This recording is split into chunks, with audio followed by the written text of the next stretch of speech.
Cara, começa assim, ó, do nada. Ora, Elias de Tisbe, em Gileade, disse a Acabe. Então, Elias falando pro rei, já é uma afronta, né? Aí ele diz, juro pelo nome do Senhor, o Deus de Israel a quem sirvo, que não cairá orvalho nem chuva nos anos seguintes, exceto mediante a minha palavra. Cara, isso é loucura, né? Só que aí, eu vejo que essa introdução mostra como Elias era próximo de Deus, porque próximo parágrafo já é assim. Depois disso, a palavra do Senhor veio a Elias. Saia daqui, vá para o leste e esconda-se perto do riacho de Querite, a leste do Jordão. Você beberá do riacho e dei ordens aos corvos para alimentarem lá. E aí ele pegou, foi pro riacho, a leste do Jordão e ficou lá. E os corvos traziam pão e carne de manhã e de tarde e ele bebia água do riacho. Ele tava bebendo água como, Kaique? Ele tava lá no riacho. É. Só que tava chovendo? Não. Então mais cedo ou mais tarde a água iria secar. E a água secou. Uhum. E aí Deus deu outra direção para ele. Ó, algum tempo depois aqui, o riacho secou-se por falta de chuva, então a palavra do Senhor veio a Elias. Vá imediatamente para a cidade de Sarepta de Sidom e fique por lá. Ordenei uma viúva daquele lugar que lhe forneça comida. Ele foi. Quando chegou à porta da cidade, encontrou uma viúva que estava colhendo gravetos. Ele a chamou e perguntou, pode me trazer um pouco de água numa jarra para o beber? Enquanto ela ia buscar água, ele gritou, por favor, traga também um pedaço de pão.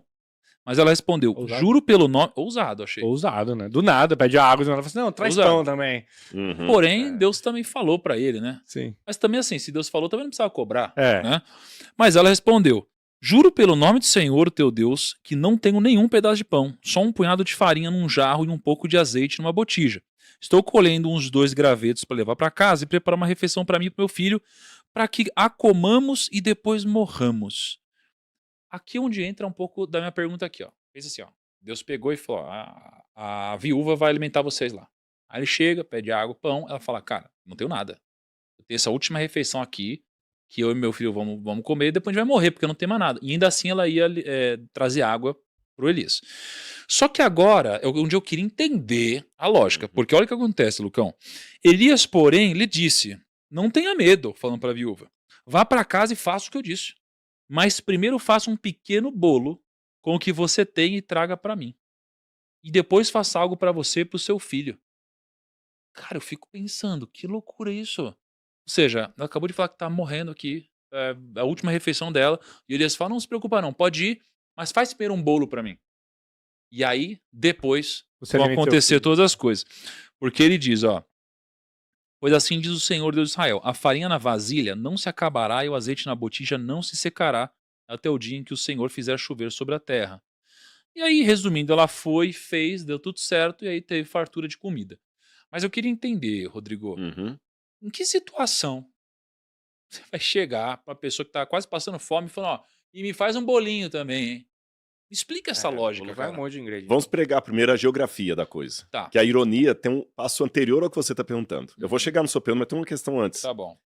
Elias estava aqui, o Acabe tinha o reino dele, a capital do norte na época de Acabe era Samaria. Tá. Então lembrando, imagina o mapa dividido em 2. Reino do norte, Israel. Reino do sul, Judá. Capital do sul, Jerusalém. Capital do norte, Samaria. Tá bom?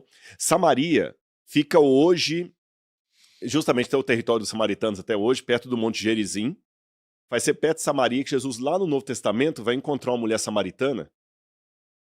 E ele, na época do Novo Testamento, o pessoal odiava tanto os samaritanos que eles davam volta para não passar ali os judeus. Olha que interessante. Então ele sai de lá e vai para o riacho do Querite, que hoje fica na Jordânia. Vocês que já foram para Israel, você tem aqui o Rio Jordão, fazendo a divisa entre Israel, a Jordânia e a Síria em cima. Hoje fica no território da Jordânia, mas na época ainda era território de Israel. Tudo bem até aí? Uhum. Ali acaba o riacho, a água seca, e Deus manda que ele vá para Sarepta. Eu estive em Sarepta. Sabe onde é que fica Sarepta? Líbano. Ele foi pro território. E eu falei que a Jezabel veio de onde? Do Líbano. Hoje chama-se Líbano, na época era Fenícia. Peraí, olha a ironia de Deus. Israel estava em apostasia porque a Jezabel trouxe o paganismo da Fenícia para Israel. Aí Deus fala com o profeta, agora que acabou a água, vá para a Fenícia. Isso não faz sentido? Uhum. Se o problema da seca era o paganismo que vinha de lá, por que Deus mandou Elias para lá? E é interessante que no Novo Testamento, em Lucas capítulo 4, versículo 25 em diante, Jesus repreende os judeus falando o seguinte: vocês pararam para pensar que na época da seca, tendo tantas viúvas em Israel, Deus mandou Elias para uma viúva pagã? Porque Sarepta era território dos pagãos. Poxa, com tanta viúva israelita, Deus manda Elias para lá. E é lá que tem o episódio que eu vou entrar na sua pergunta agora. Mas antes de entrar, eu quero colocar essa reflexão. Interessante. Primeira lição que eu aprendo. Eu não posso julgar o todo pela parte. Não é porque Jezabel e mais os 400 e 450 profetas de Baal eram ruins que todos os fenícios eram ruins. Uhum. Hoje a gente pega muito a parte pelo todo. Então, Uhum. se teve o Hamas que fez aquilo que fez contra Israel, então todo o palestino não presta. Percebeu? Se teve 3 vagabundos ali, toda aquela comunidade é vagabunda. Não é bem por aí. Então a gente tem que tomar muito cuidado com isso. E Deus mostrou para Israel, para Elias e para Israel, não é para vocês terem preconceito. Eu estou condenando o paganismo, mas não necessariamente todos os pagãos. Que tem alguns pagãos lá que são sinceros. Talvez eles estão permanecendo no paganismo porque vocês não estão me representando o suficiente para mostrar-lhes o caminho da verdade. Vá para lá e você vai encontrar uma. Tanto é que olha como é que ela fala com Elias. É tão certo como vive o teu Deus. Você leu isso aí? O teu Deus, não é o meu. E por que ela honrou Elias? Agora eu começo a entrar na sua pergunta. Mas ficou claro esse paradoxo, né? Uhum. Ela ter honrado Elias, para mim, eu entendo. O ponto é até onde Elias foi. Foi. Porque Elias chegou e falou: não, mas faz um bolinho primeiro. Aham. Entendeu? Por que Elias fez aquilo? Mas eu acho que só para o pessoal de casa entender o porquê, que também pode parecer estranho para eles, principalmente se tratando de uma mulher pagã, por que ela foi honrar Elias? No Brasil de 50, 70 anos atrás, havia um respeito muito grande pelo líder religioso, pelo líder espiritual. O Gilberto Freire conta muito dos ambientes do interior, que o padre chegava, todo mundo fazia reverência, pedia a bênção do padre, o padre era um homem de Deus. Você não ia questionar o padre. Até o Lampião tinha respeito pelo padre Cícero. O padre era o homem de Deus. Hoje perdeu-se isso. Hoje as pessoas desdenham do líder religioso como se você estivesse falando de um cachorro passando na rua. E muitos líderes religiosos também não estão se dando ao respeito de homens de Deus. Vamos deixar isso claro. Muitos também não estão se dando ao respeito. Mas no passado tinha. Então ela sabia que Elias era um homem de Deus, pela sua vestimenta, pelo jeito que ele falava, pelos sinais e pela notícia que já tinha chegado lá.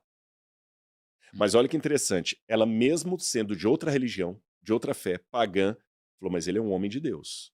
E olha que ele estava enfrentando o Deus dela, o Baal. Ele falou contra o Baal. E eles estavam enfrentando o problema de seca também na Fenícia por causa da profecia dele, ou seja, ela tinha todos os motivos para denunciá-lo e odiá-lo.